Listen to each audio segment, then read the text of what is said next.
Acabar com a interferência sem acabar com as relações. Presta atenção, o objetivo não é acabar com as relações, e sim acabar com as interferências, tanto a interferência ativa quanto a interferência passiva. Olá, seja muito bem-vindo a esse podcast, mais esse episódio do podcast de Cara Comigo. Eu sou Vanessa Henrique e hoje o tema deste episódio é interferência emocional indevida. E eu vou trazer para você as coisas que eu tenho vivido, compartilhar com você as minhas percepções para talvez impactar você de alguma forma e fazer você pensar por uma outra perspectiva, enfim. Te cutucar ou não, te amansar ou não. Tudo depende de como você estiver aí. Mas vamos lá.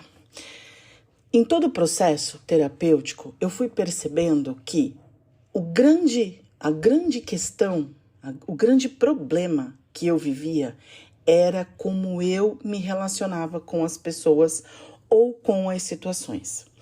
Com as pessoas, quando eu dava poder demais para essas pessoas, a ponto de que o estado e a ação das pessoas interferisse diretamente no meu estado e na minha ação. E com relação aos fatos, é quando eu colocava mais significado, ou seja, quando eu hipersignificava alguma coisa, fazendo um dramalhão em cima de uma coisa que era tão simples e que eu punha tanto significado, tantas percepções, tantas elucubrações, tanta coisa que eu punha em cima das coisas que deixava eu mais louca do que o convencional. É isso. Então eu fui percebendo que o ponto-chave de grande parte dos meus problemas estava na relação que eu mantinha com as coisas por conta da interferência que as coisas ou as pessoas causavam em mim. E eu digo interferência por quê? Porque você vai conviver com as pessoas, você vai viver situações de todos os tipos, de todos os tamanhos, de todas as naturezas, porém, quem é emocionalmente forte, tem uma musculatura emocional forte, as pessoas vivem o que tem para viver, convivem com quem tem para conviver, mas não colocam para dentro do coração as coisas tudo. Entende? Meu filho às vezes brinca, ele faz assim: mãe, não manda pro coração isso não. Ele fica zoando com a minha cara, esses memes que tem por aí. E aí eu fiquei pensando, é verdade, essas interferências que eu vivo dos fatos ou das convivências, elas têm um peso maior porque eu permito que isso interfira em mim. E por muitos anos e décadas a fio, eu fiz esta autorização, ou seja, autorizei que as coisas interferissem no meu estado e na minha ação de forma inconsciente, ou seja, eu não sabia o que eu estava fazendo. Eu não sabia o que eu estava fazendo. Eu sentia a consequência disso, a consequência de trazer, importar para dentro de mim todo o peso dessas relações ou o peso que eu punha nos fatos. Eu sentia a dor disso, o sofrimento disso, mas eu não sabia que era eu que estava dando acesso a isso. E nas andanças terapêuticas, o que eu fui percebendo? Que eu sou a dona da cancela. Sou eu que abro, sabe cancela de estacionamento? Sou eu que abro para o carrinho passar ou não. E quando eu percebi isso, eu fiz, pera lá, vamos pensar nisso aqui. Se sou eu que regulo o que vai entrar ou o como vai entrar, então eu vou ter que olhar melhor para isso. Eu vou ter que aprender a fazer uma seleção mais inteligente. Ou seja, eu vou ter que escolher. Os fatos vão acontecer. Eu não tenho nenhum tipo de controle sobre isso. As pessoas farão coisas e dirão coisas o tempo todo. Eu não tenho nenhum controle sobre isso. O que me cabe? Me cabe a percepção que eu tenho com relação ao que acontece, ao que os outros falam ou ao como os outros agem. Entende? Quando eu percebi isso, virou uma chave gigante em mim. Eu percebi isso já há algum tempo. Só que é engraçado. A gente vai amadurecendo. Eu percebi isso aos 20 e poucos anos. Mas eu não tinha eu não tinha consciência da dimensão dessa interferência ou do nível de profundidade dessa interferência. Eu me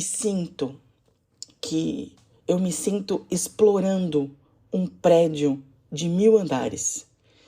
E aos 20 anos, quando eu tive o primeiro episódio de depressão, aos 22 anos, eu entrei no saguão desse prédio, mas ainda tinha 100 andares para cima, para eu poder explorar. Então, aos 20 anos, eu entrei no saguão de entender que eu tenho, sim, uma responsabilidade muito grande com relação a isso, ao que interfere, ao que eu permito que interfira em mim. Só que explorar os outros andares para cima, eu tenho feito ao longo desses anos todos. Porque aí eu vou me aprofundando para descobrir coisas que eu sequer imaginava que existiam. Cada enxadada é uma caceta de uma minhoca do cão que vem e põe e incomoda, e você olha para aquela bagaça, você fala, puta merda, eu achei que tinha acabado. Não, vamos lá mais um pouquinho. Mas só mais um pouquinho. E assim a gente vai.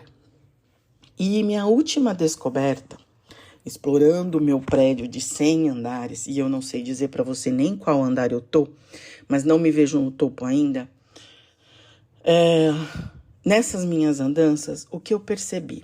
Que eu preciso cuidar, olhar com critério e consciência para a interferência emocional indevida.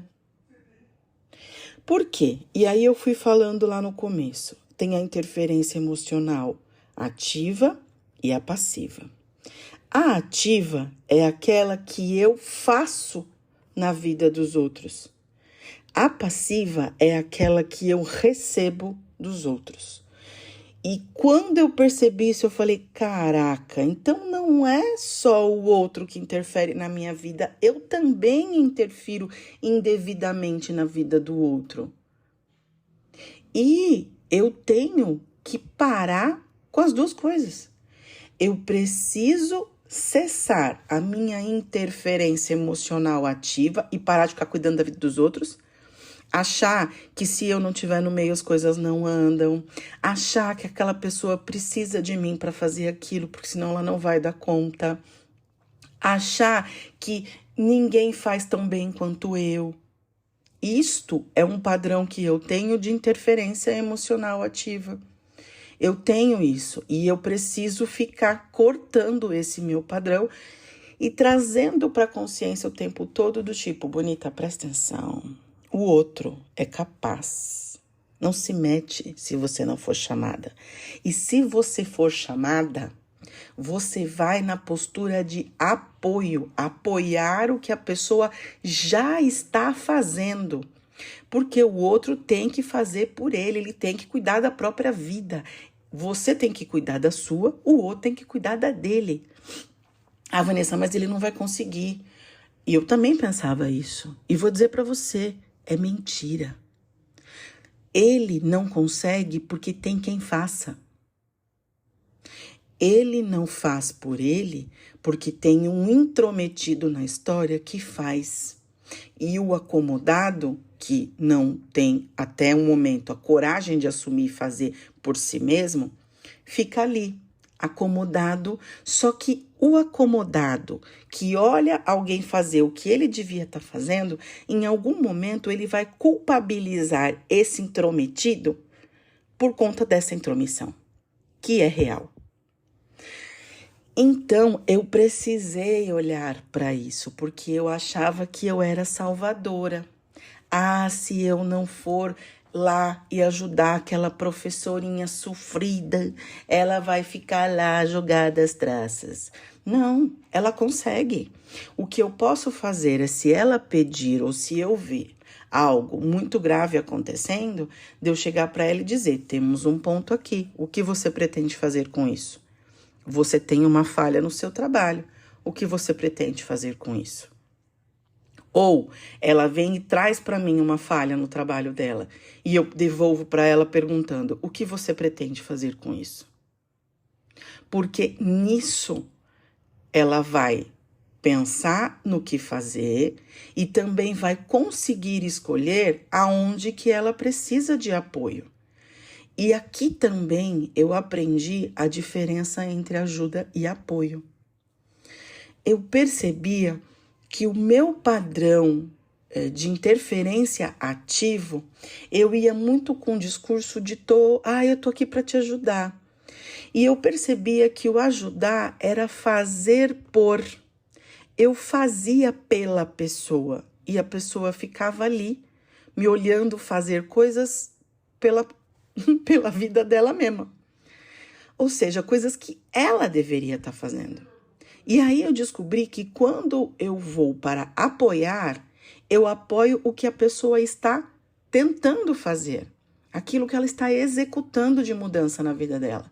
Então, estou aqui para te apoiar. Como eu posso te apoiar? Me diz o que você está tentando para eu ver como eu posso te apoiar e onde eu posso te apoiar sem me intrometer na tua vida. Porque se eu te apoio, o mérito é seu. Se eu te ajudo, o mérito é meu. Só que o mérito é meu, é um mérito torto. Porque eu não tenho que estar me metendo na tua vida. A não ser que você seja um bebê, que não consiga cuidar de si mesmo. A não ser que você não esteja nas plenas faculdades mentais e que você esteja aí rasgando dinheiro e comendo bosta. Aí eu vou precisar fazer por você. Caso contrário, as pessoas têm que fazer por si mesmas dentro das suas próprias possibilidades. Virar essa chave é poderoso demais. Porque quando eu comecei a fazer isso, e quando você começar a fazer isso, você vai ver que a vida sobra. Você vai ver que você vai ter tempo para fazer por você. E aquele problema todo que eu me queixava e que talvez você se queixe também de nunca ter tempo para cuidar de você, porque vai ver na merda. Eu me intrometia na vida do outro, fazia e faço. Ainda faço, eu ainda escorrego. Interferências indevidas de forma ativa na vida do outro, ocupava meu tempo cuidando da vida do outro e me queixava porque eu não tinha tempo para cuidar da minha própria vida. Mas que porra, isso não faz sentido. Depois que eu entendi isso, eu falei, mas que merda, olha quanto tempo eu perdi. Isso não faz o menor sentido. Por que viver assim? Mas que bosta. E eu havia entendido isso lá atrás, com 20 e poucos anos. Mas não na profundidade que eu entendo agora, com 44 anos. Porque, mano, você toma muito na cara para você ir percebendo essas miudezas, sabe? Os gatilhos pequenininhos. Aquilo que te põe numa situação difícil. De um jeito muito sorrateiro, velado, safado, sem vergonha. É isso. Então, olha só, olha a bosta. E a gente ainda tem a outra interferência emocional indevida, que é a passiva. É aquilo que você recebe do outro, porque o outro tem o padrão de funcionamento de intrometido e se intromete na sua vida e você deixa.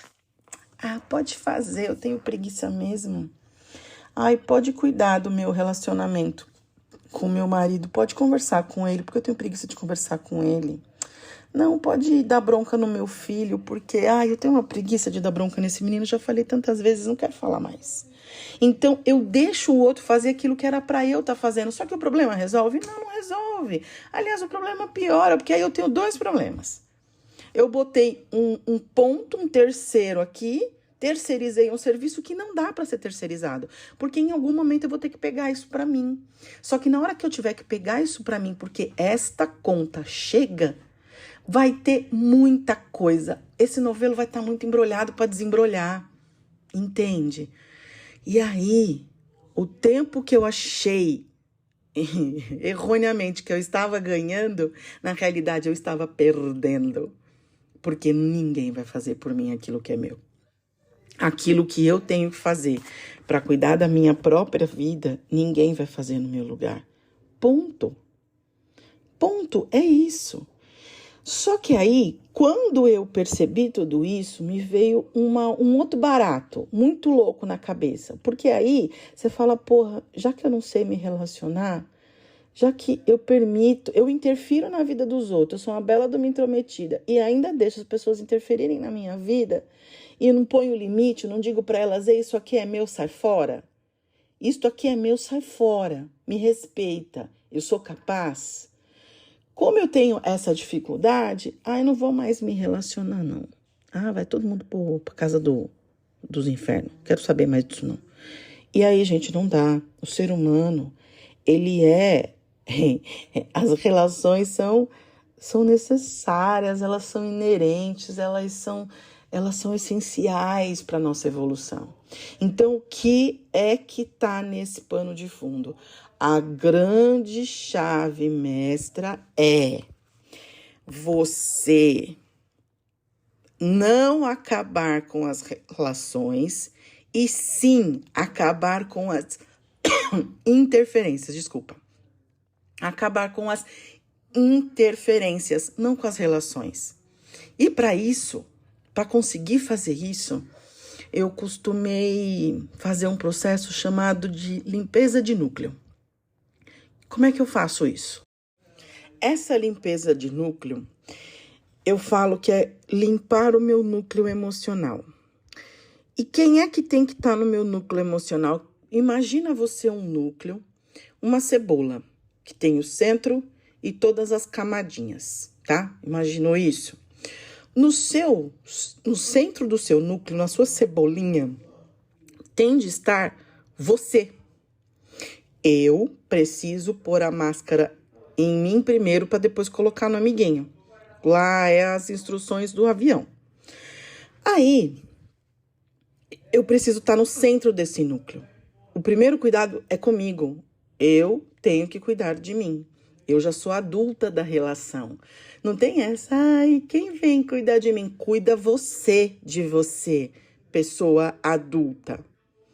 Ponto. Em volta, eu tenho que colocar as pessoas que são da minha convivência. Então, eu pus o meu marido, que é o meu parceiro de vida. Logo depois, tem o meu filho, que tem 14 anos e ainda precisa de mim. E depois eu vou colocando as outras pessoas todas. E de preferência, num lugar lá longe. Porque as pessoas têm mania de invadir o nosso núcleo e achar que quando a gente põe limite, quem está errado é a gente. Presta atenção.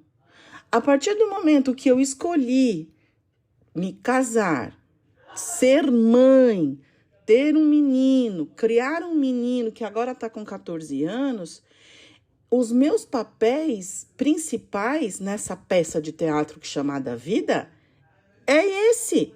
Eu tenho que ser mãe, eu tenho que ser esposa, Eu não sou mais do núcleo, não sou a filhinha da mamãe, não sou mais a filhinha do papai, não sou mais a irmãzinha fofinha, queridinha, que brinca junto, que anda de bicicleta. Não sou. Meus irmãos cuidam da própria vida, eu tenho um irmão casado, eu tenho outro que mora sozinho, eu tenho a minha mãe que mora sozinha, tá cada um cuidando da sua própria vida. E eu achando que eu tenho que cuidar de todo mundo, vai pra casa do cacete com isso aí, Vanessa, para de ser besta. Larga de ser besta, caceta. Mano, faz a vida sobrar. Se você cuida de você e cuida dos seus imediatos, que no caso é o meu marido e meu filho, que ainda precisa de mim, mas ele tem 14 anos, ele está crescendo, logo ele não vai mais precisar de mim. Ele será um adulto cuidando da própria vida. E eu não tenho que ficar buscando as pessoas, ai, eu quero todo mundo pertinho de mim. Porra nenhuma, vai cada um cuidar da sua própria vida. A gente se encontra, a gente convive, mas isso não é uma obrigatoriedade. Isso não é uma fatura emocional, isso não é uma dívida emocional. A convivência torna-se uma escolha pela afinidade, pelo amor, pela convivência amistosa, amorosa, amigável. E tem muitos casos, conheço uma infinidade de pessoas que têm uma relação com a família da onde veio que não é possível conviver. E isso te diminui? Não te diminui. Não te diminui. Gente, para eu entender isso, meu Deus, como eu demorei, Senhor. Demorei muito tempo para entender isso. Meu núcleo emocional, minhas regras. Quem manda nesse espaço sou eu, o outro que lute. Ele que cuide da... Ai, mas ele tá sem propósito de vida. Ele que arrume. Ai, mas a fulana da amiga, que o filho da amiga que casou e que foi morar em outro país, ela tá com o ninho vazio, ela que encha o ninho dela. Se cada um cuidar da sua vida, dá tempo até de hidratar o cabelo, entende? Gente, isso tudo é muito louco. Eu conseguiria falar dessas minhas percepções aqui por horas a fio. Mas o que eu quero deixar de cutucão, que foi muito essencial para mim, e eu quero deixar para você esse cutucão, é que o objetivo das nossas vidas não é acabar com as nossas relações, e sim acabar com as interferências negativas. As interferências negativas que essas relações, que os fatos, que os acontecimentos nos causam. E quem é responsável? Como é que eu acabo com isso? Como que eu faço? Qual o segredo para acabar com isso? Teu núcleo, tuas regras. Meu núcleo, minhas regras. Cada um cuidando da sua vida, porque eu tô cuidando da minha. Porque eu tô aqui, lendo, estudando, me divertindo, comendo, tomando banho, vivendo, trabalhando, me capacitando, fazendo networking, construindo meu podcast, meu canal no YouTube, terminando de escrever meu livro. Eu tô aqui, me divertindo, indo no teatro, no cinema. Sabe? Eu tô aqui. Ai, mas a outra pessoa não tem essa vida. Então, eu também posso escolher não ter, mas no caso eu escolhi ter. Então, a outra pessoa também tem que fazer as escolhas dela. E é isso. Ah, mas tadinha, ele é um pobre viúvo, ela é uma pobre, ninguém é pobre, nada. As pessoas têm os seus potenciais, a sua potência de ser e viver. E às vezes, presta atenção, às vezes eu percebi que a minha interferência ativa na vida dos outros estava castrando o outro. Estava impedindo que o outro vivesse novas experiências, conquistasse, subisse, escalasse novos degraus, novos patamares, convivesse, conhecesse novas pessoas, ter novas experiências. Porra, do mesmo jeito que quando o outro interfere na minha vida e eu fico ali deixando ele interferir, eu estou sendo castrada. Quando eu interfiro na vida do outro, eu estou castrando. entende isso? Eu vou acabar aqui, porque senão eu vou me prolongar. E é isso.